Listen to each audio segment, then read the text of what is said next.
Salut à tous, c'est Pank de la chaîne, bienvenue sur cette vidéo qui aujourd'hui va parler d'anneau gastrique virtuel, donc du système BAG et d'un petit rappel que je souhaite faire aux personnes qui sont en surpoids ou qui sont pas bien par rapport à leur physique et qui testent le système BAG ou testent d'autres méthodes hypnotiques ou non hypnotiques d'ailleurs. La première chose à reprendre en compte, c'est quand est-ce que vous allez arrêter, à un moment donné, d'être votre principal bourreau. Combien de fois vous répétez dans la journée ou quand vous mangez cette espèce de notion d'hyper-jugement de c'est pas bien, c'est trop, c'est mal, c'est pas cool, etc. En gros, que vous avez un discours qui est complètement négatif dès qu'il s'agit de manger, de nourriture, de votre corps, en gros que vous vous alimentiez de pensées pourries, de choses négatives.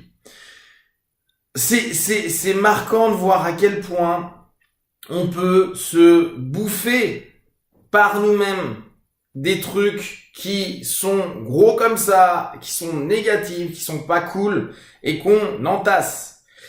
Symboliquement, c'est super intéressant, même si, bien sûr, c'est pas que nos pensées qui nous font prendre du poids. Néanmoins, il y a un moment ou un autre, se mettre constamment en bourreau de soi-même, c'est un petit peu comme répéter un schéma d'une société ou peut-être de votre enfance avec vos parents, d'être constamment en train d'être critiqué, d'être constamment en train d'être diminué, d'être constamment d'être mis comme quelque chose qui n'arrivera à rien, toujours dans du négatif. Et c'est ce que la plupart des personnes qui ont des problèmes de poids et qui, en plus, ont fait X régimes depuis des années, se font quotidiennement, allez, peut-être 5-10 heures par jour, à se dire, je suis trop gros, je mange trop, c'est pas bien, j'ai envie d'un Mars et c'est pas bien, j'ai envie de ceci et c'est pas bien, j'ai une envie de sucre, c'est pas bien, etc., etc. On s'est robotisé avec des réponses qui sont automatisés, tiens, je veux ça, c'est mal, c'est pas l'heure, ça va pas être bon pour mon régime, etc., etc. On se met une pression de malade. En gros, on est constamment en train de se mettre la pression.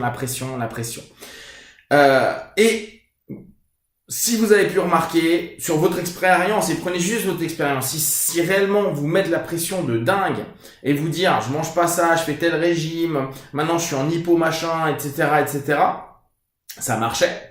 Ça ferait des années que vous auriez arrêté les régimes et que vous seriez à votre poids idéal et que vous seriez bien dans votre tête. Voire même, est-ce qu'à un moment ou un autre, il y aura un poids idéal? Est-ce qu'il n'y aura pas toujours il faut que je me mette encore la pression pour maintenir ce poids? Est-ce qu'il n'y aura pas toujours cette espèce d'oppression vis-à-vis de la nourriture, vis-à-vis de votre corps, etc. Se mettre la pression, ça peut aider à un moment donné, mais si au bout de 5-10 ans, ou 15 régimes ou 30 régimes, vous avez pris du poids ou vous n'en avez pas perdu, c'est que la pression n'est pas le chemin positif. C'est pas ce qui vous amène du bon. On sait bien, si on répète constamment la même technique pour obtenir un résultat différent, et que on a vraiment cette croyance-là, on est dans de la bêtise. On doit se dire, ok, j'ai mis de la pression pendant des années et pour moi il y a un minimum à se mettre, une discipline. Mais c'est pas se flageller à longueur de temps, c'est se dire ok, je vais tenter X fois par jour de respirer, de prendre un verre d'eau, de ceci ça, des petits trucs qui disciplinent mais qui sont pas en même temps trop oppressants. Si pour vous être oppressant avec vous-même ça marche, pas de problème, mais logiquement vous parlez même plus de poids et vous regardez même pas cette vidéo. Si vous mettez la pression, ça vous a donné que vous êtes en surpoids, que vous regardez cette vidéo et que ça fait X fois, ça veut dire que la pression c'est pas bon. Détendez-vous, relâchez-vous, apprenez à être plus positif et bienveillant, vous mettre moins de pression, être dans une notion à vous dire, ok, j'ai du plus, j'ai du moins, il y a des moments je vais être dans des excès, il y a des moments je vais être vraiment bien dans ma bienveillance alimentaire, dans ma bienveillance corporelle, et c'est cool. Autre chose, on a l'impression que c'est parce qu'on va perdre du poids qu'on va s'aimer. Et donc, l'un doit être la conséquence de l'autre. Et si donc, on a un poids qui est trop important, on s'aime pas. Et faites ça à l'inverse. Ça, vous avez bien la preuve que vous perdiez ou pas, vous n'êtes pas plus en amour avec vous-même. Vous aimez perdre du poids, mais c'est pas forcément vous que vous aimez. Prenez-la à l'inverse, donnez-vous de l'amour et là, alimentez-vous d'amour, alimentez-vous de bienveillance et aimez-vous tel que vous êtes. Aimez-vous tel que vous êtes aujourd'hui, avec cette envie de vous orienter vers quelque chose qui, physiquement, pourrait vous correspondre encore davantage. Mais n'attendez pas un résultat pour commencer à vous aimer. Parce qu'il y en a, ça fait 10, 20, 30 ans, qui donc s'aiment pas. Bah oui, j'aime pas mon corps, je suis comme ci, je suis comme ça, je suis trop blabla, blabla, blabla. Mais dans ce cas-là, ça fait 30 piges ou 10 piges dans votre vie que vous êtes incapable de vous aimer. Et vous pensez que parce que après 30 ans de pattern, donc de schémas répétitifs négatifs vis-à-vis de vous, de votre image et de qui vous êtes, vous allez vous aimer du jour au lendemain parce que vous aurez perdu 10, 20, 30, 40 kilos. C'est faux. L'apprentissage de l'amour de soi, il se fait au quotidien. Donc, alimentez-vous d'amour, donnez-vous de l'amour. Et quand vous mangez, donnez-vous cette idée, je me donne de l'amour. Et pas, je suis en train de compenser un manque d'amour que les autres m'ont pas donné de ça. Donnez-vous de l'amour pour vous-même. Et ça passe par moins de critiques. Ça veut pas dire qu'on est open à tout et à dire je m'en fous de tout. C'est juste se dire je suis moins critique, j'accepte que j'ai des défauts, j'accepte que j'ai des faiblesses, j'accepte que il y a des moments où ça aille pas. Mais donnez-vous davantage d'amour. Et c'est parce que vous allez davantage vous aimer que peut-être naturellement avec moins de pression, vous allez simplement dire non mais là, je m'aime suffisamment pour ne pas prendre cette barre chocolatée maintenant parce que au bout du compte, j'ai pas besoin de cet apport de sucre pour avoir une présence avec moi, pour aimer qui je suis, pour passer à autre chose parce que je viens d'être vexé par quelqu'un. Donc, cherchez petit à petit à vous aimer, à vous donner de la bienveillance. Toute l'idée du système BAC, c'est ça, c'est donnez-vous de la bienveillance au quotidien, de l'attention au quotidien. Arrêtez de vous foutre la pression par rapport à à un monde qui dit bah voilà, il faut que vous soyez fin, il faut que vous soyez léger et sculpté. Et là on arrive à printemps-été et alors là il y a à nouveau la pression, genre il faut que j'arrive à être bien dans mon bikini, il faut que j'arrive à être bien torse nu, il faut que j'arrive bien à être beau gosse, etc. Mais arrêtez avec ça, on s'en fout complètement. De toute façon, est-ce que les années précédentes ça a marché?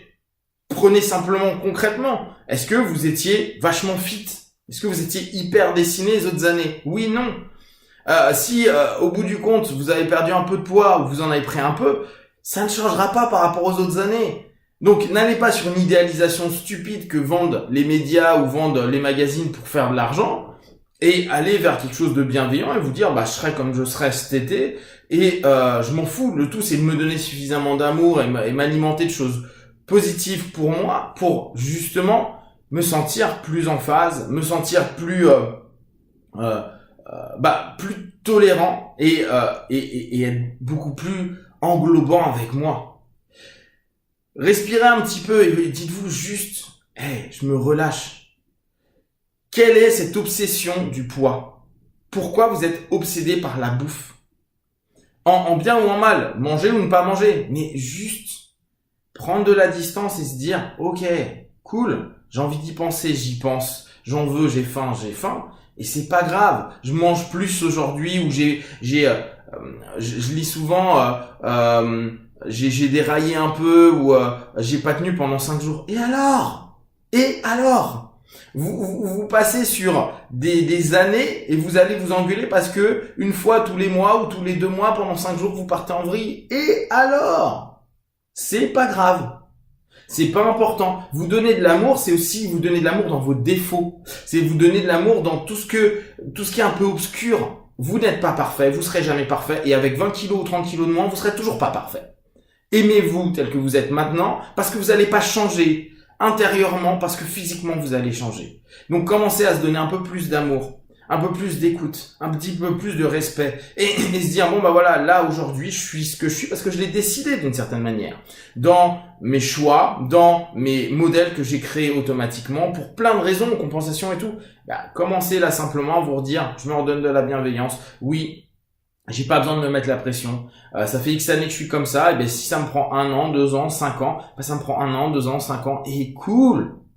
Juste Recommencez à avoir de la bienveillance vis-à-vis de la nourriture, vis-à-vis ne serait-ce que le fait de penser à manger, et arrêtez de vous prendre la tête et vous mettre la pression dès que ça arrive. Parce que ça, en termes de stress, c'est pas le monde extérieur, c'est vous et seulement vous. Si vous avez des questions, des remarques, partagez sur Facebook et YouTube. J'y répondrai le plus rapidement possible. Et comme d'habitude, ne prenez que ce qui est bon et juste pour vous. Testez, observez, analysez et concluez. Be one. Ciao.